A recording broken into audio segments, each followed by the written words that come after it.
Hello and welcome to another episode of the Duct Tape Marketing Podcast. This is John Jantsch. My guest today is Jennifer Watson. She is a healer, high-performance coach, and breakthrough speaker on a mission to help leaders heal and accelerate their deeper purpose of impact through their vital wellness, leadership, genius, and potent speaking. She does this through her company, Jennifer Watson Leadership. So Jennifer, welcome to the show. Thank you so much for having me, John. It's an honor to be here going into the holiday season and just honored to serve your community. So you have, let's see, not necessarily a typical background, entrepreneurial background. So I always sometimes love to kind of say, like, how'd you get here? You know, what was your journey that led you to this being kind of where, you know, what you were meant to do today?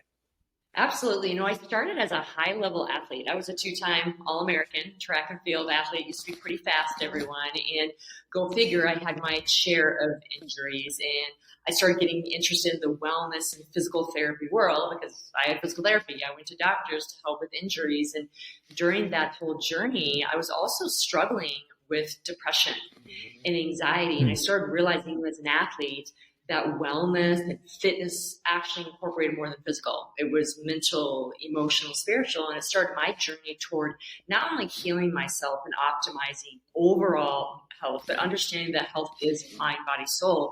And because of my thought process on how to engage health in a more powerful way, I started my own practice just a few years after I graduated from PT school, because I felt that traditional way of healthcare, at least in the areas of true healing and optimizing even performance with high-level athletes, was missing some pieces. So my practice has always incorporated mind, body, soul optimization. And from there, I just took it in the last 4 to 5 years into coaching and consulting and speaking, because what I found is beyond my 4 brick walls of healing, people in leadership positions and executive and business leadership positions wanted this information. And I knew, listen, how can I accelerate this information more powerfully in the workforce? And that's when I became a coach consultant. And now I get to also speak across the country on aspects of mental emotional wellness, as well as really staying into performance and team productivity, no matter the environment, that you can truly be successful and keep your health no matter what life gives you. And that's just an honor for me to do throughout the years that I've had here. So I'm envisioning you like working on somebody's knee and then you're like chatting them up about, you know, leadership skills, and it just like blossomed from there. Is there a little truth to that? It's absolutely, it's really interesting because a lot of people that came to me, John, were high performers, business leaders, executives that had physical issues, but also had some anxiety and depression, or had some performance and productivity issues with their team. So of course, after working with them for a while, that's when they started getting some of my expertise, because I was leading teams and I was pretty good at it and giving them advice on that. Yeah. So it was a natural bridge. Such a great question, John, because people ask me, how did you go into coaching, consulting, and speaking from your PT practice, brick and mortar? It was actually a very easy bridge to cross. Is what you just said.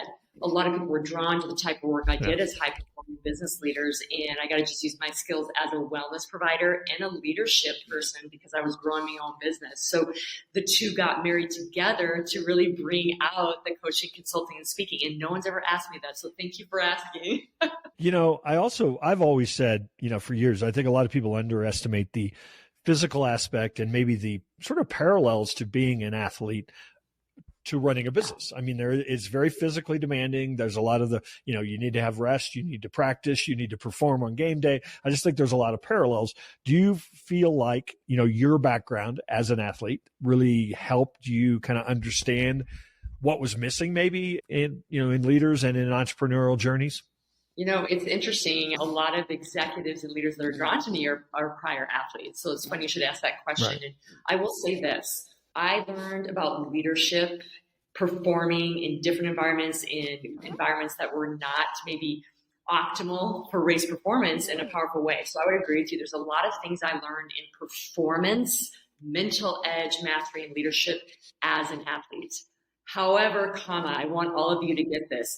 what I also found is some things that were detrimental as an athlete that I had to learn to transition into different skill sets for myself and for the people that I work with to help leadership and performance in a different way. What I mean by that is this, John, and I think it needs to be very clear because a lot of high performers and athletes, former athletes, see performing hard as pushing through, as getting through the hard stuff, as at all costs of often health, just get it done and be successful. And what happened is a lot of business leaders were tanked, were exhausted, overwhelmed.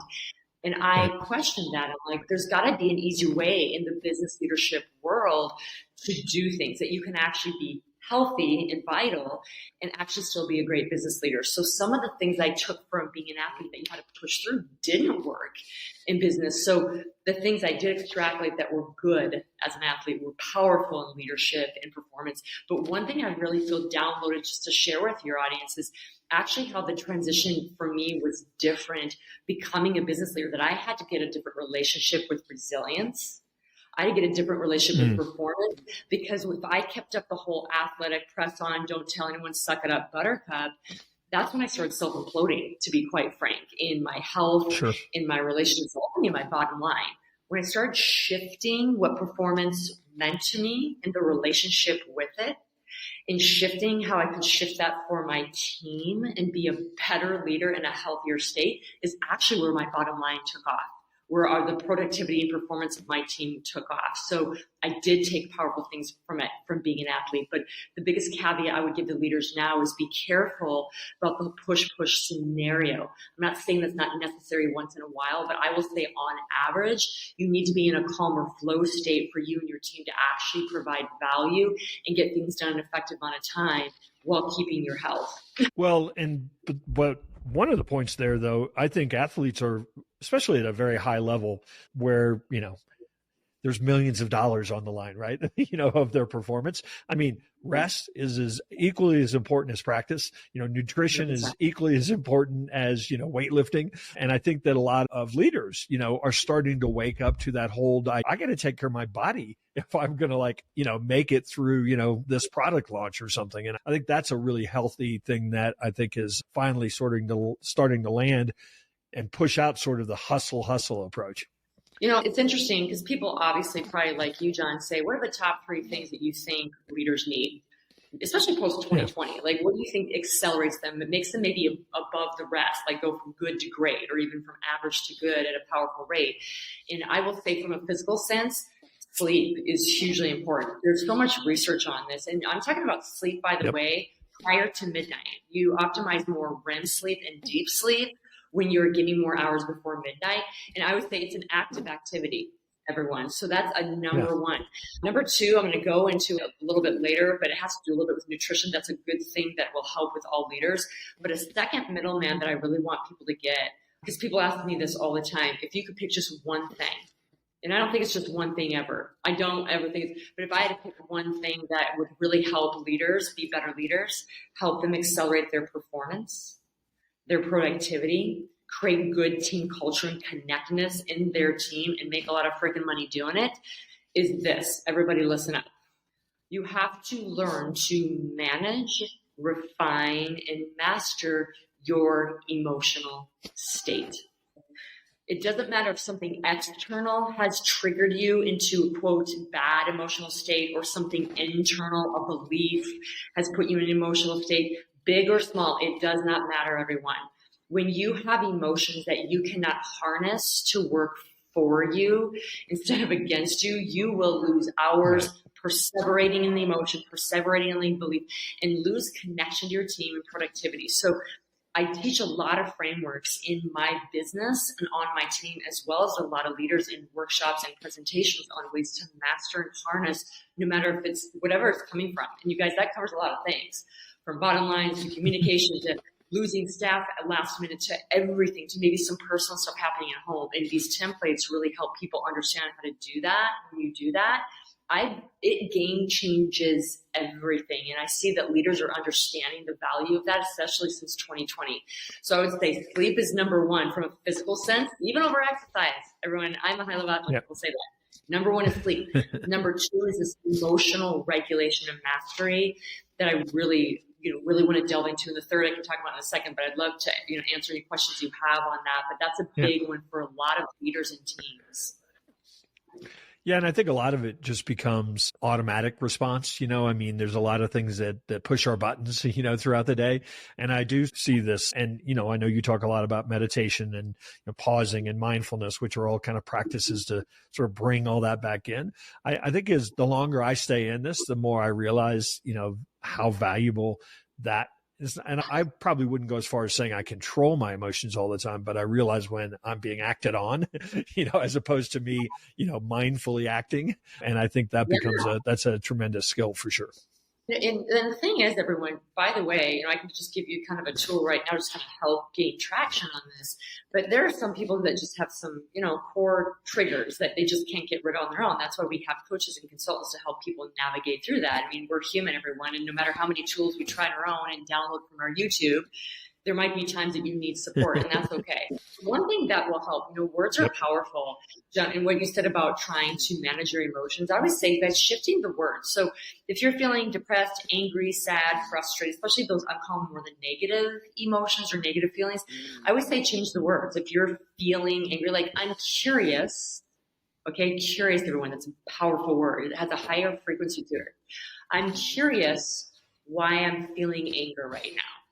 And when you allow yourself to choose a different word, it actually calms the nervous system, everybody. It's really important to calm your nervous system to get it on board to chill out so it's open to a solution or an idea or a reason, in this case, why you are angry. So when you choose different words, it already starts chilling out a little bit. I'm not saying a lot all the time, depending on where the trigger is coming from, if there's trauma behind that, but a lot of times it's at least going to chill you out. And then guess what the brain does?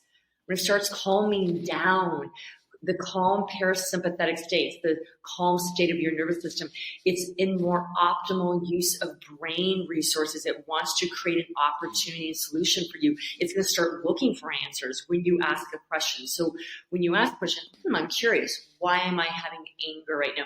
You'll find out, you start journaling and figure out from there why, and then often the solution. So that can create some momentum, you guys, for you. There's sometimes more depth. There's more layers to that, especially if there's other team members involved. But it's a great way to help you start mastering that and moving forward, because you're going to gain productivity, performance, and ultimately your bottom line. So those are big things for emotional regulation. So we talked about sleep. We talked about emotional regulation. And the third thing, really, even before exercise, you guys notice I didn't say exercise yet. That's the fourth. The third is really nutrition. And by the way, I'm a big believer that it's specific to each person. Metabolic rate, blood type, your past milk history. I've been a practitioner a long time. So specificity to your type of food plan is necessary to optimize your body and brain to feel vital that day. However, one thing I will say for every American across the board, and I will say every American, okay, we genetically modify a lot of different foods in this country, okay, for a variety of reasons. And the thing is that's happening is we have a hard time digesting that. Colors, food colorings, all this. And one of the things we genetically modify the most are wheat flour, are carbohydrates. And the reason why that's important for Americans to understand is Americans, 90% of us eat too many carbs, too many wheat flour products. And most of us in research show that we have a mild to severe allergen to the genetically modified wheat products in everybody. So a mild to severe, like celiacs, where you have more of an anaphylactic response. And the reason why that's important, everybody, it puts inflammation in your entire body, your brain, your gut, your whole body. So you think if your brain's a little inflamed, do you think you're going to be able to be more clear on your message, articulate well during the day, write up an email effectively? No. Okay. So those three are going to be probably the biggest dominoes for you to start gaining traction as a powerful leader, to stay in your vitality and create connectedness and good productivity and communication with your team. Sleep, anything before midnight. That's going to be the big chunk for you guys. Number two, learning how to manage and emotionally regulate your system. Sometimes you need coaching, consulting here, but at least trying to shift your words will open up Pandora's box in the brain in a powerful way. And then third, looking at not necessarily eliminating. I don't eat gluten, wheat flour, which is gluten itself, but at least modifying its usage, which can help calm down inflammation in the brain. And then fourth, we could go into a whole nother podcast, is movement and exercise. But those things, I believe, are really big things that can help people from a general level to create traction as powerful leaders, and then delving in more powerfully, we need more coaching consulting beyond that. You might actually live a little longer too. I mean, that's what you just gave was really a good recipe for, having a more enjoyable life period, right? 100%. The quality of life. Don't we all want that? The quality of life, longevity of life, right? So if somebody came to you and said, look, I listened to this, or I went to your website and, I'm ready to turn things around. Is there kind of a recipe for optimal health? Or you maybe said this already, that everybody's different, but there's probably a few truths, I guess, that are going to show up on anybody's recipe, aren't they? No, absolutely. This is number one, for just optimizing health. And again, everyone, leaders, this probably goes without saying, this is your vehicle that God gave you. We don't treat it well. Hardly at all. It's really interesting. It's actually really brilliant. John, just by the way, we could go on a whole other podcast on this, the brilliance of the body to rise, even with all the junk we inhale, from pollution to the food we put in, to the less activity, to the toxic environment from social media. It's amazing. Our body actually rises as powerful as it does. So just be thankful and grateful for that, everybody. But if you want to optimize this to actually work for you, because this is the tool, this is the vehicle we're using every day to show up, not just as John just said, as leaders, but in our life as husbands, as fathers, as just wanting to enjoy life. First and foremost, I don't care if you're a person that's fit or a person that's athletic. You don't have to be. Get outside. The first thing I do in the morning all the time is get outside in the sun. Even if you don't have a lot of sun in your area and it's cloudy, it's still indirectly you're getting sun from just being outside in the light. There's so much that happens from vitamin D to actually grounding with the earth, because we're positively and negatively charged beings. So is the earth. It helps pull us into a powerful state, a calm state, a parasympathetic state for us to get ready for a day and optimize this. So get outside 5 minutes. You guys, I'm not even saying 3 hours exercise. 5 minutes every day. Get outside, put your head up in the sun. And this is where you're also going to second breathe. Okay. Breath is life. It's not only necessary for all the interactions, it's a catalyst for many things inside our body to happen autonomically, but it also is huge for stabilizing our nervous system, our brain to body, to be in a calm state. Again, the reason why I keep saying this, everybody, 90% of the day, our human beings are supposed to be in a calm parasympathetic state. It's actually the reverse of that. So many Americans and leaders are stressed out. But the reason why that's important, research shows we need that for optimal brain and body to function. Okay, so that's why I say get outside. Now that you've been outside for 5 minutes, we start breathing. You guys, there's so many different types of breath work out there. I use Wim Hof method with some of my clients. It depends on what your needs are. Was more performance-based, trying to help with anxiety. But no matter what, just getting outside, taking 10 to 20 deep breaths starts that cycle going to get you into a calmer state. Again, there's more specifics that I teach to get more niche-y, depending on what your needs are, but getting outside and breath is next. Third, the one thing that I always say you guys have to do is move. It doesn't have to be exercise. Move. It could be dance for 5 minutes. It could be jumping jacks. It could just be you doing some burpees for 5 minutes. It could be you just walking your dog. The reason why that's also important is it's a triple kind of opportunity for you to not only get the blood flowing, okay, movement to the brain, the body, get blood flowing, but guess what else it does? If you're waking up with what we talked about at the beginning of all this, emotions that don't feel good, emotions are energy, just like food is energy. When you start moving, you actually start moving some of those negative anger, depression, anxiety outside of your body. I'm not saying it's going to be perfect, depending on the layers of what's going on there, but it can move it through. You guys, I do this every morning if I'm feeling anxious about something. I literally will jump up and down outside, and it does move me into that calmer state because I'm moving energy that's not good out of my body, and I'm getting the circulation pumping for the day. So get outside. And it makes for some good Instagram posts too. So yes, yeah. Absolutely. Those are probably the biggest three. Yeah, those are probably the biggest three things, John. But then I would say this connection is key. We're relational beings, and one thing that's going to help us from a vitality, a physical standpoint, and also an emotional standpoint is get connected to people that are your tribe. It's not just your team that's in your business that's on the same mission and vision that love it, but also the people outside. We always hear this, the 5 people that you're around the most also influence you the most, right? But get around people that you feel good around. Everyone that works on your physical, emotional, and mental well-being, let alone all the things that can help you in mastermind and get the things that you want done in your business. So connection with people is key, the right people. Moving, really making sure that you're doing some breath and getting outside. If I had to give any tools, it would be the 4 that I would give to people to start your day off. This is going to help you get to a higher frequency, calm the nervous system to be ready to go and perform no matter what is happening in your environment that day. Well, I happen to be lucky enough to live in a national forest, so forest bathing is certainly something I do every single day. Well, Jennifer, I appreciate you taking a moment to stop by the Duct Tape Marketing Podcast. Anywhere you want to invite people to connect with you?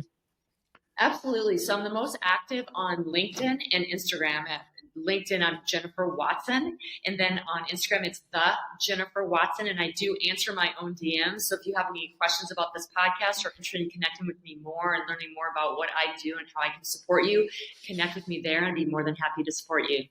Awesome. Again, thanks for taking a moment to stop by, and hopefully we'll run into you one of these days in Colorado soon.